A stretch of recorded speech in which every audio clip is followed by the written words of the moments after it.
அவர் உங்களுக்குள்ளே வரும் பொழுது சகல சத்தியத்தையும் உங்களுக்கு போதிப்பார்.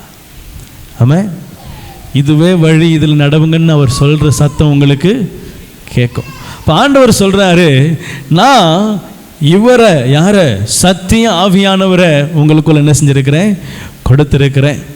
அவரை உங்களுக்குள்ள என்ன செஞ்சிருக்கிறேன், உங்க கூட தங்கி இருக்கும்படியாய் நான் அனுப்பியிருக்கிறேன். அவர் உங்க கூட இருப்பார். ஆனால் சகலமும் உங்களுக்குள்ள இருக்கிறதா சமம். அல்லேலூயா. நான் எல்லாவற்றையும் அறிந்திருக்கிறதா அர்த்தம். ஆமாம். ஆனால் சுயத்தின் மேலே சாயக்கூடாது. அல்லேலூயா. ஆமாம், ரொம்ப கிரிட்டிக்கலான வாழ்க்கை அந்த நேரத்தில் தான் வரும். மதில் மேல் போனேன், ஆவியானவர் சொல்கிறதா என் சுயம் சொல்கிறதா, ஆவியானவர் நடத்துகிற வழியா எனக்கு பிடிச்ச வழியா, ஆவியானவர் கொடுக்குற வார்த்தையா எனக்கு பிடிச்ச வார்த்தையா, ஆவியானவர் கொடுக்குற காரியங்களா இல்லை எனக்கு இஷ்டமான காரியம், நான் எதை தேர்ந்தெடுக்க போகிறேன் என்பது என்னுடைய கரங்களில் இருக்குது. அல்லேலூயா.